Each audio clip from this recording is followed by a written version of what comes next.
नमस्कार, स्वागत है आपका ईटी नाउ स्वदेश पर। मैं हूं आपके साथ पूजा त्रिपाठी और सबसे पहले शो शुरुआत करने से पहले एक बार नजर डालते हैं फार्मा सेगमेंट पर। फॉर्म में है फार्मा शेयर्स। फार्मा शेयरों में हम देख रहे हैं कि लगातार तेजी देखने को मिल रही है। फार्मा इंडेक्स की बात करें तो 3 महीने में ही 20% से ज्यादा चढ़कर रिकॉर्ड ऊंचाई पर इस वक्त फार्मा इंडेक्स कारोबार कर रहा है।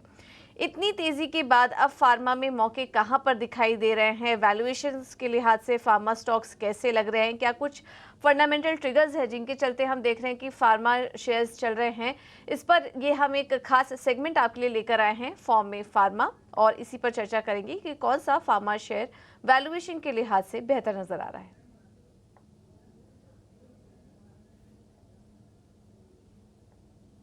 फॉर्म में है शेयर्स क्योंकि आप देखें पूरे इंडेक्स में ज़बरदस्त तेज़ी है। जी हाँ, बिल्कुल फॉर्म में है फार्मा शेयर्स क्योंकि पूरे इंडेक्स में ज़बरदस्त तेज़ी है। क्योंकि साल 2023 की अगर हम बात करें तो इंडेक्स ने लगभग 33% के रिटर्न्स दिए थे, पर अब साल की शुरुआत से लेकर अब तक देख लें, यानी 2024 कैलेंडर ईयर की बात करें तो 38% रिटर्न्स जो है फार्मा इंडेक्स ने दिखाए हैं। साथ ही साथ 2023 के गेन्स को तो इसने सरपास किया ही है, पर लगातार ये तीसरा महीना है, ये महीना ख़त्म होने वाला है, पर तीसरे महीने जो है फार्मा शेयर्स में रौनक बरकरार है। इसके पीछे की वजह हम आपको बताएंगे, पर उससे पहले हम आपको ये बता दें कि कई सारे ऐसे भी मौके हैं फार्मा सेक्टर में जहां पे वैल्यूएशंस का कंफर्ट है। तो सबसे पहले ट्रिगर्स की बात करते हैं कि क्यों साल 2023 के बाद जो रनअप रैली है 2024 में भी कंटिन्यू हो रही है। क्योंकि आपको याद होगा पिछले साल कुछ एक कंसर्निंग फैक्टर्स ज़रूर थे। यूएस एफडीए में यानी यूएस मार्केट्स में जो है कुछ प्राइसिंग के प्रेशर्स थे। साथ ही साथ घरेलू बाजार में भी कुछ सेलेक्टिव कंपनीज को छोड़ के इतना उत्साह नहीं था। पर 2024 की बात करें और बीती जो अभी तिमाही नतीजे हैं उनकी कमेंट्रीज की बात करें तो यहाँ पे कंपनीज का कहना है कि घरेलू बाजार में जो ग्रोथ का मोमेंटम है वो बरकरार है। अब देखिए, जो बारिश के सीजन में थोड़े से डॉक्टर्स के पास जाना कम हो जाता है, पर बारिश में इन्फेक्शंस भी बहुत होते हैं, तो जैसे जैसे ये सीज़न ख़त्म होता है फिर से जो है लोग जो हैं डॉक्टर्स के पास जाने लगते हैं। ऐसे में दवाओं की बिक्री बढ़ती है, तो ये सीजनल इम्पैक्ट जो है हम ज़रूर देखते हैं घरेलू बाजार में। इसके अलावा यूएस मार्केट्स की बात करें तो वहाँ पे प्राइस इरोजन जो है वो कम होता हुआ दिखा है। प्राइस इरोजन अभी भी है, पर पहले वहाँ पे बहुत ज़्यादा कीमतें घट रही थी, तो वो प्राइसिंग जो है वो प्रेशर स्टेबलाइज होता हुआ नजर आया है। कई सारी कंपनी नए लॉन्चेस कर रही हैं, और जैसे कि कुछ चुनिंदा ड्रग्स हैं जैसे जी रेवलिमिड, आप मान लीजिए इन्हेलेशन की जो कुछ दवाएँ हैं जो सिलेक्ट फार्मा कंपनीज यूज़ करती हैं, उनका बड़ा मार्केट शेयर है, वहाँ पर कंपनी सस्टेन करती हुई दिखी हैं। अच्छा, इस बीच एक और चीज़ ये बदली है पूरे सेक्टर में, जो जेनरिक दवाएं बनाती हैं कंपनीज वो तो अच्छा कर ही रही थी, साल 2023 उनके लिए अच्छा था, पर 2024 में जो एपीआई और सीडीएमओ प्लेयर्स हैं उनकी कमेंट्री में बदलाव ज़रूर आया है। क्योंकि वो केपेक्स तो लगातार कर ही रही हैं, पर अब एनालिस्ट लोगों का मानना है कि ये जो केपेक्स जो इन्होंने इतने टाइम से पैसे लगाए हैं उसमें उसका जो बेनिफिट है वो अब इनकी अर्निंग्स में आना शुरू होगा। यहाँ पे भी प्राइसिंग प्रेशर थोड़ा सा कम हुआ है और डिमांड लौटती हुई दिखी है। तो कंपनीज जैसे कि आप ग्रैन्यूल्स ले लीजिए, डिवीज लैब ले लीजिए, इवन लॉरेस लैब, इनमें आप नीचे से देखेंगे तो कई सारे काउंटर्स जो हैं अच्छी तरीके से रिकवर किए हैं। अब चलिए आखिरी में बात कर लेते हैं वैल्यूएशंस की, क्योंकि फार्मा सेक्टर में तेज़ी ज़रूर है। वैल्यूएशंस के दम पे पिछले 5 साल के एवरेज पे जो इंडेक्स फिलहाल ट्रेड कर रहा है वो थोड़े महंगे वैल्यूएशन पे ही है। 34 टाइम्स के आसपास इसकी फॉरवर्ड वैल्यूएशन है, पर मौके कहाँ पर हैं जहाँ पे पिछले 5 साल के एवरेज के मुकाबले अब वैल्यूएशंस अभी भी जो हैं थोड़े से कंपैरेटिवली बेटर प्लेस्ड है, जिसमें कंपनीज आती हैं नैटको फार्मा, डॉक्टर रेड्डीज, औरोबिंदो, सन फार्मा और सिप्ला। ये पूरे इंडेक्स में से 5 दिग्गज नाम हमने आपके लिए निकाले हैं, जहां पे 5 इयर्स एवरेज पीई को कंपेयर करें 1 ईयर फॉरवर्ड के साथ तो अभी भी वैल्यूएशन कंफर्ट है। पर कहाँ पे वैल्यूएशंस अच्छे रनअप के बाद थोड़े से महंगे हैं, या महंगे इसलिए भी बोलें कि 5 साल के एवरेज के मुकाबले वो ज़्यादा देख रहे हैं, तो उसमें नाम है Divi's Lab, Torrent Pharma, Laurus Lab, Glenmark Pharma और ग्रैन्यूल्स के लिए। ध्यान रखिए सभी कंपनीज के लिए उनके इंडिविजुअल ट्रिगर्स भी हैं, पर हम ये तस्वीर सिर्फ वैल्यूएशंस के फ्रंट पे आपके लिए रख रहे हैं। तो हमने आपको बताया कि क्यों फार्मा सेक्टर की जो सेहत है वो दुरुस्त होती हुई दिख रही है, साथ ही साथ कौन सी कंपनीज हैं जहां पे वैल्यूएशन में हेर फदल हमने देखा है। Back to you.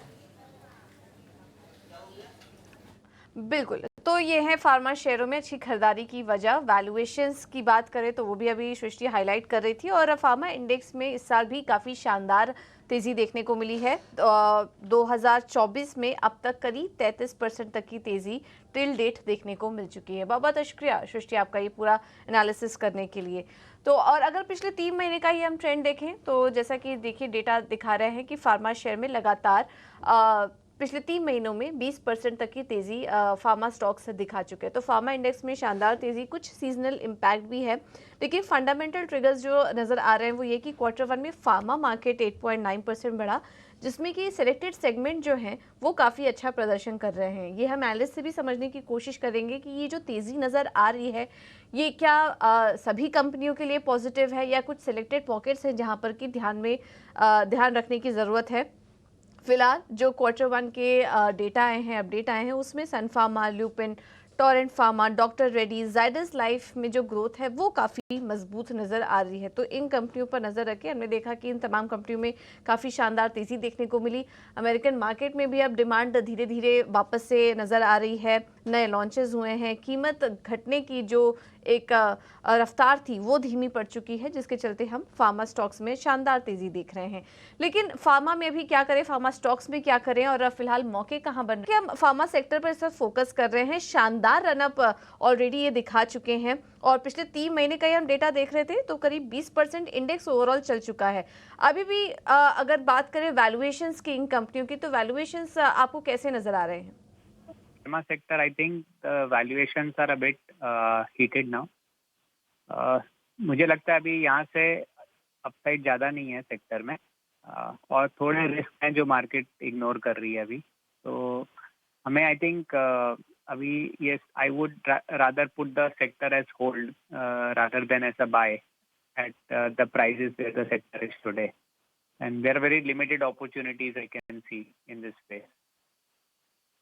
निर्मल बांग हटाओ। बिल्कुल। तो ठीक है, फिलहाल होल्ड करिए, लेकिन फ्रेश बाइंग करने की सलाह नहीं है, क्योंकि जैसा कि हम देख रहे हैं कि ऑलरेडी ये स्टॉक्स काफ़ी ज़्यादा चल चुके हैं, वैल्यूएशंस थोड़े हाई लेवल्स पर हैं, तो जिनके पास है वो बने रह सकते हैं, लेकिन फ्रेश खरीदारी की सलाह नहीं है। विशाल, थोड़ा आपसे सेगमेंट वाइज भी समझना चाहेंगे, आपको क्या लग रहा है कि पूरा का पूरा फार्मा जो स्पेस है वहाँ पर ही आपको मौके दिखाई दे रहे हैं, या फिर कुछ सिलेक्टेड पॉकेट है, सेगमेंट है जहाँ पर कि आप ग्रोथ देख रहे हैं, और उससे जुड़ी कौन सी कंपनियां जिन पर की नज़र रखनी चाहिए? मुझे लगता है अभी हमें इसमें एपीआई स्पेस है, जो रॉ मटेरियल बनाते हैं जो कंपनीज, वहाँ पे थोड़ा सा अपॉर्चुनिटीज बन सकती है। प्राइसिंग अभी एपीआई सेक्टर में सबसे कम है।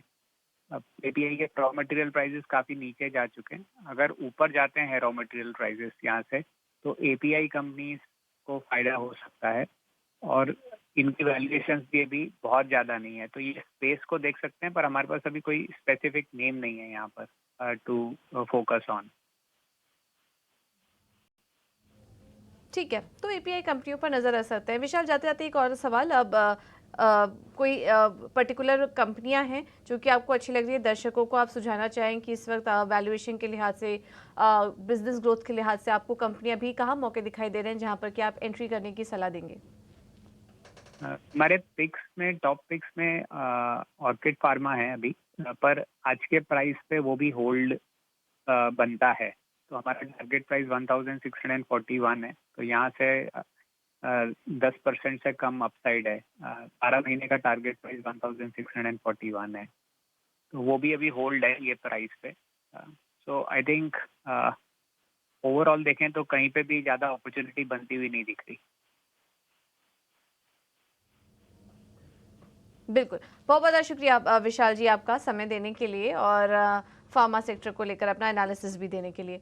तो विशाल मनचंदा हमारे साथ जुड़े थे सिस्टमैटिक इन्वेस्टमेंट से, जहाँ पर कि वो फार्मा सेक्टर ट्रैक करते हैं, और फिलहाल तो उनका यही कहना है कि अभी फ़िलहाल कोई भी फार्मा कंपनी, क्योंकि ऑलरेडी काफ़ी ज़्यादा चल चुकी हैं, वैल्यूएशंस महंगे हो चुके हैं, तो फिलहाल फार्मा सेक्टर में किसी कंपनी में एंट्री करने की सलाह वो नहीं देंगे, लेकिन ऑर्किड फार्मा स्पेस में उन्हें अच्छा लग रहा है। इस पर आप नज़र रखिए, 1641 के टारगेट वो देख रहे हैं। अगर जिनके पास है ऑर्किड फार्मा तो आप होल्ड करिए, लेकिन यहाँ पर भी फ्रेश खरीदारी की सलाह आपको नहीं दी जा रही है। तो ये था फार्मा सेक्टर से जुड़ा एक ओवरऑल एनालिसिस हमने आपके लिए रखा। हमारे साथ इस वक्त निमरबांग से आयुष मेहता मौजूद हैं। Ayush ji, thank you so much ET Now Swadesh को समय देने के लिए।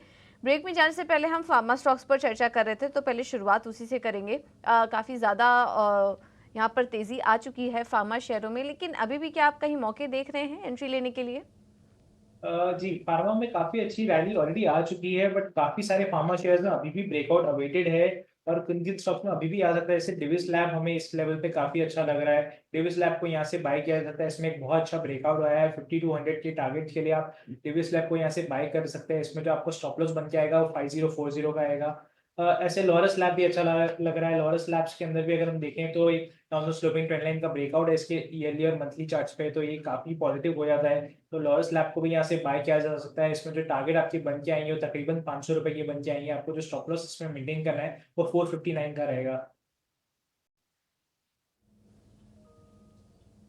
ठीक है। तो लॉरस लैब्स 3% ऊपर है आज और डिवीज लैब भी अच्छा लग रहा है, यहाँ पर भी आप निवेश करके चल सकते हैं।